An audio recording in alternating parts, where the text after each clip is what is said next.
Wind energy is amazing. It's one of the oldest ways humans have extracted energy from the environment, but recently has undergone a revolution. No pun intended. Turbine technology has advanced rapidly, giving us individual wind turbines over 300 meters across and capable of generating 26 megawatts. That's enough to power a small town. And while in the year 2000, the world generated just 0.2% of its electricity using wind, last year that number was 8.1%, with the International Energy Agency predicting that it'll be 14% in just 5 years' time. But there are undeniably downsides to this technology. Some people consider them ugly, many people don't want to live near one, either citing noise or a potential risk of fire. It's for this reason that placing wind turbines offshore, where almost nobody lives, negates many of their disadvantages, and allows turbines to be even larger and benefit from faster wind speeds. But some environmental groups still do take issue with their deployment. For example, a community group called Green Oceans has objected to the development of several wind farms off the east coast of America, citing the disruption of the marine habitat and their impact on whales in particular. But not everything is as it seems with Green Oceans. You see, over the past few years, researchers at the Climate Development Lab, or CDL, at Brown University published a few papers highlighting complex links between Green Oceans and other local environmental groups, and some prominent climate skeptic organizations and individuals.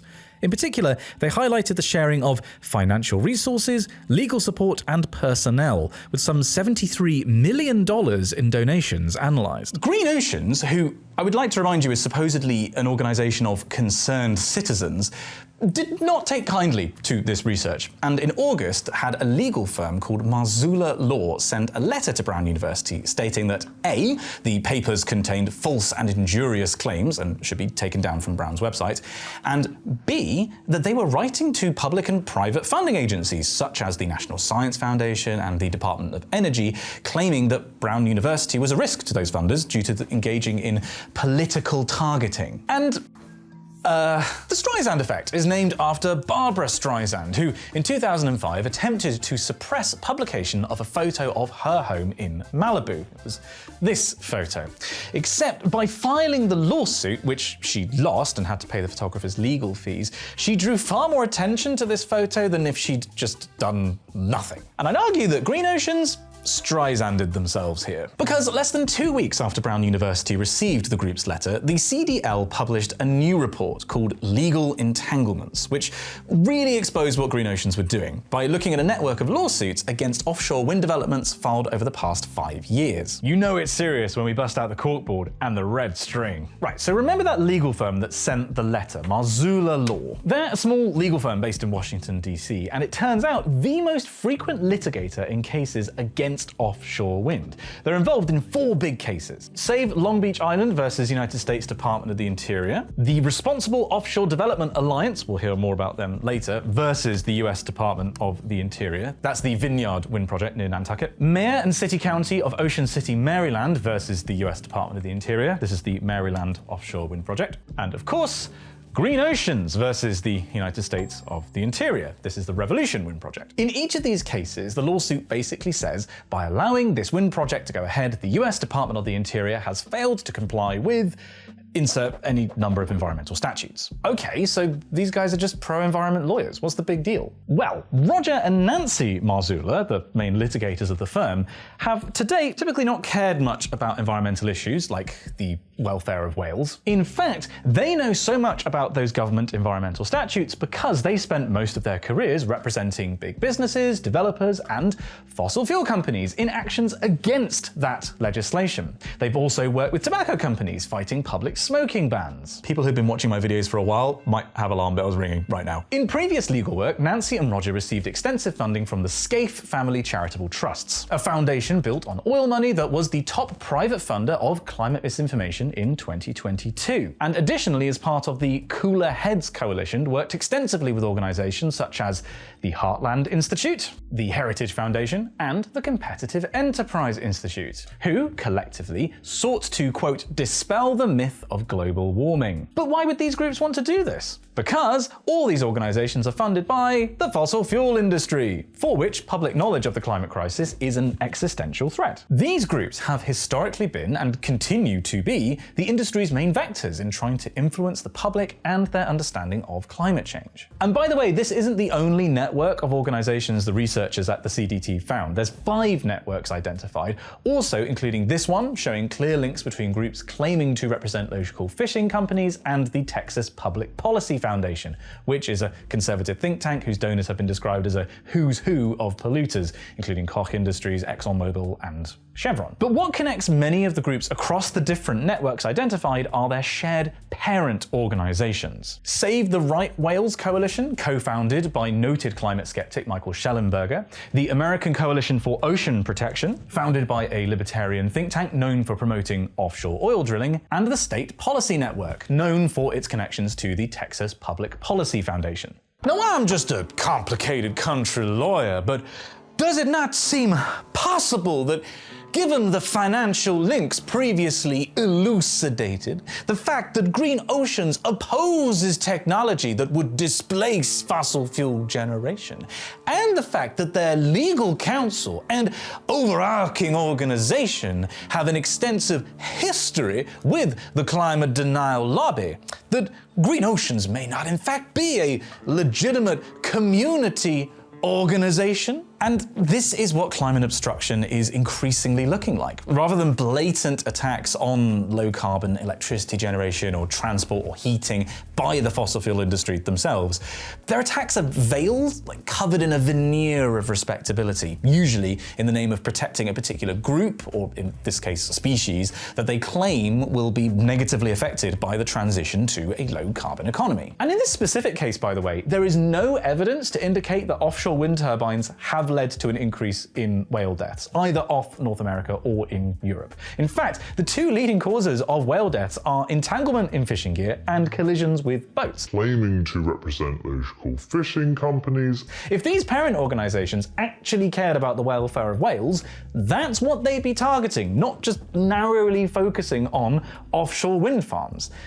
This whole network is based on a lie. And this isn't the only example of a seemingly grassroots organization receiving extensive support and funding from the fossil fuel industry. It's what we generally call astroturfing. A technique that has been around for a while. Historical examples include the Advancement of Sound Science Coalition, also funded by the tobacco industry, the Oregon Institute of Science and Medicine, which even hijacked the branding of the proceedings of the National Academy of Sciences in an attempt to look legitimate, and more recently, the No Farmers, No Food movement in Europe, which exploited legitimate problems in the farming sector to push anti-net zero rhetoric and conspiracy theories. In case it wasn't obvious, the litigants in this case don't care about whales, and the backers behind those other movements don't care about the well-being of farmers or whoever it is, mechanics or miners. They're just simply used as pawns in the attempt of the existing power structure, namely the fossil fuel industry and those made rich by it,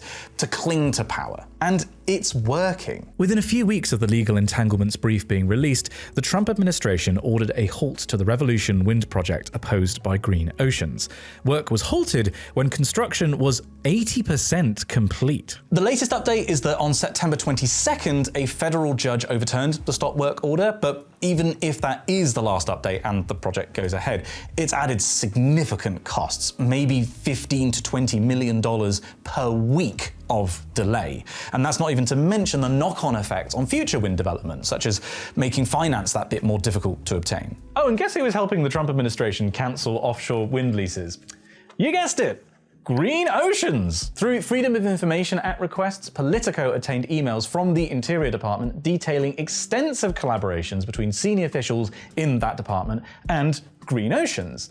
Now, how exactly is a small grassroots organization finding itself advising the US federal government on how to handle offshore wind farms? Emboldened by this success, this is what climate denialism and obstructionism is gonna look like going forwards. Just adding friction to the system with astroturfed community groups. And what's particularly toxic about this approach is that it weaponizes legitimate grievances. There are many things in the green transition that merit opposition from local groups. The way that we get key minerals like coltan and lithium, where farming and farmland fits into the transition, and perhaps most of all, ensuring that we manage a just transition, and that people who are working in sectors that will be displaced, like people who make and maintain internal combustion engines, will be provided with job training and opportunities to have a future. Here in the UK, we saw what an unjust transition looks like when the coal industry was gutted and entire communities in Wales and the north of England disintegrated. Which means there are many local groups who absolutely have concerns that must be accounted for, but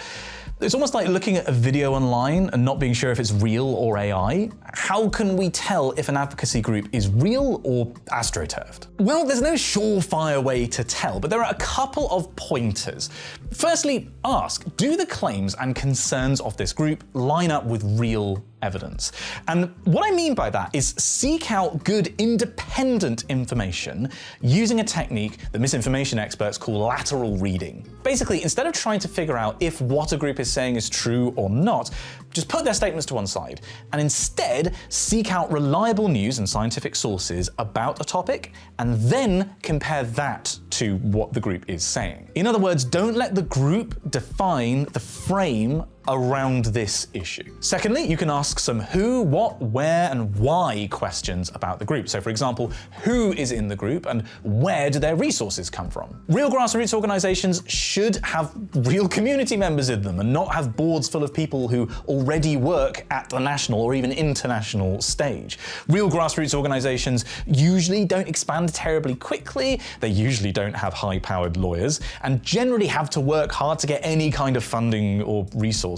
Anyone who's been part of a community group will tell you that that's true. Though the one exception is if they are part of a larger national or even international organization that's trustworthy, but in that case they are almost certainly not going to hide where their resources are coming from. And then lastly, you can check if the group has come up in reporting by pro-transparency, anti-misinformation organizations like DSMOG and SourceWatch. These people have done the legwork so you don't have to. Now, I'm not an expert in misinformation. My background is as a physical scientist. So what you just heard, that last section, was written in collaboration with an expert in the psychology of misinformation. His name is Dr. Ian Campbell, and I'm delighted to say that courtesy of the same grant that's supporting my short-form producer, Tristan, Ian is working with me over the next several months, helping me write and fact-check scripts, with several more explicitly covering the topic of misinformation. Ian and I recorded a longer chat about identifying astroturfed campaign groups and his research and the field more broadly,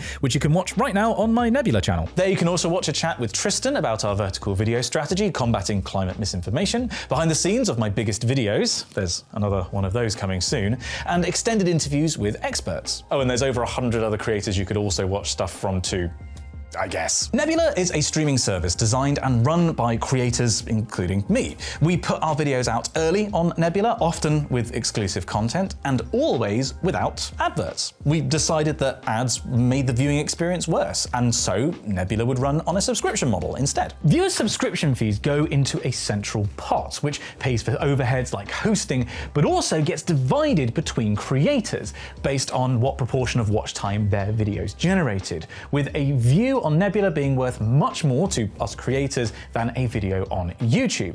And an amount is also set aside for original programming, such as Bobby Broccoli's excellent 17 Pages, Downey Express's Europe to Asia, and Boomers by Tom Nicholas. And creators also get a share of the company Nebula, proportional to the total watch time their videos have generated. We think that's the fair way to compensate us for our work growing the platform. If you think the business model is worth supporting, or if you would just like to watch the exclusive content, then you can get yourself a subscription, either monthly, annually, or even just pay once for lifetime membership. And you can get a 40% discount on one if you go to go.nebula.tv/Simon Clark. And by the way, that 40% discount at that link also applies to lifetime membership. So if you take advantage of this, you save $200. That link again, go.nebula.tv/Simon Clark. Thank you for watching, and a special thank you to my patrons over on patreon.com/SimonOxFizz who make these videos possible. Patreon is my largest and most valued source of funding, and in exchange for as little as £3 a month, not only do you keep these videos coming, you also get early access to those videos, exclusive content every month, including a behind-the-scenes vlog, and at higher tiers can vote on a topic for me to cover. Thank you to everyone who supports me on Patreon, with a special thank you to Dennis Van Duyn, Dominic Rehack, and Aaron Soto. And of course, thank you for watching. If you enjoyed this one, please do the YouTube pleasantries, share it with somebody who you think might like it, drop it a like, that kind of thing. And if you'd like to watch something else from me next, then here's 2 videos I prepared earlier. That just leaves me to say thank you again for watching, and I'll see you in the next one.